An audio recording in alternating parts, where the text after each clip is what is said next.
Your thoughts on free books or giving away books as a freebie? Yeah, I think number one, people have got to know there's a real value to the book. So for me, it'd be better if it's already for sale somewhere else. There are people that give away free reports and free guides. The only place you ever see that is free. Yeah.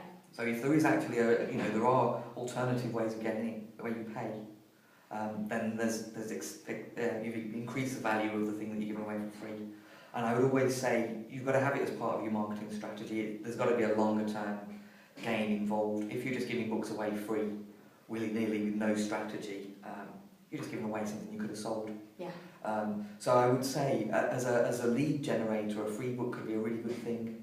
And a free physical book could be great. Actually, there are a couple of internet marketers of note that are doing this. There's a guy called Dan Bradbury in the UK, and he's got his free book. It's called Confessions of a Millionaire Coach. Yeah. That's for free, but it's actually technically not free because he asks you to pay for the post and packing. Well, actually, I know for a fact, because it's an astute model, that post and packing will probably also cover the production cost. So it's a free lead generation process for him. But what happens is he's now got your email address, your phone number, your physical address, and your credit card details. And the really good thing there is if you've got something that you can upsell immediately, you can make somebody a really good offer while they're signing up for this free thing.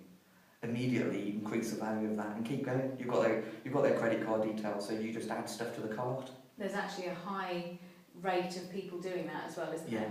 Yeah, and it's a great process. It's actually sort of a condensed way of building a relationship anyway. But why not ask for some? If you've got a slightly larger commitment from people, why not ask now? They may be ready to go and buy, and they're really interested. I mean, actually, Dan Bradbury's thing, I ended up buying it.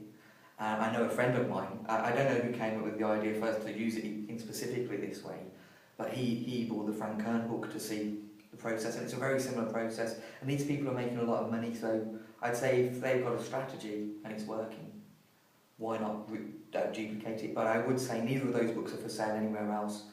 So you could say that's increased exclusivity, but it does raise the question, well, how much value is the thing I'm going to get?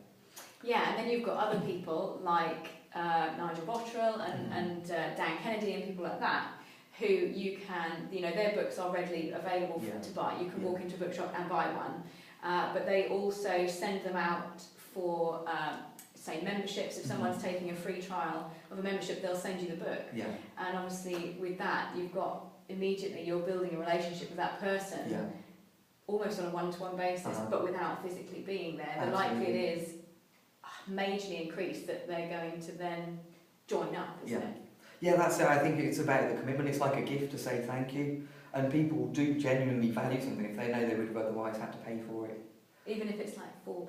It doesn't matter, it's a real physical thing. I mean, an interesting thing actually, if you sort of compare books to any other kind of printed material is, not many people can bring themselves to throw a book in the bin, even if they hate the book. What's the difference technically really between, if you just look at the components of a book or a brochure, there's no difference, it's printed stuff on paper, but brochures go in the bin all the time. So as soon as you've got a book, there's already a sense of value around the fact it's a book and there's an event there.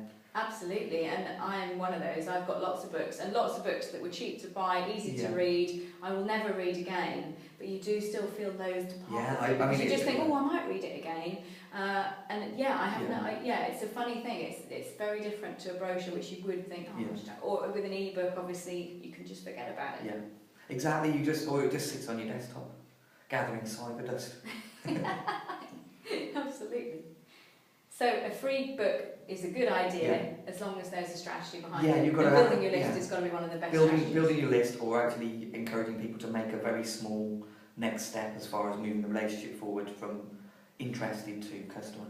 Yes, because the relationship changes. Even if they spent £2, it's a different relationship because they're a buying customer rather than someone who's just interested. Yeah, exactly. There is some psychological leap that happens in the purchasing process. They see you as their expert now. They've paid for a piece of you, no matter how small it is. They're no longer just sussing you out there. They're committed.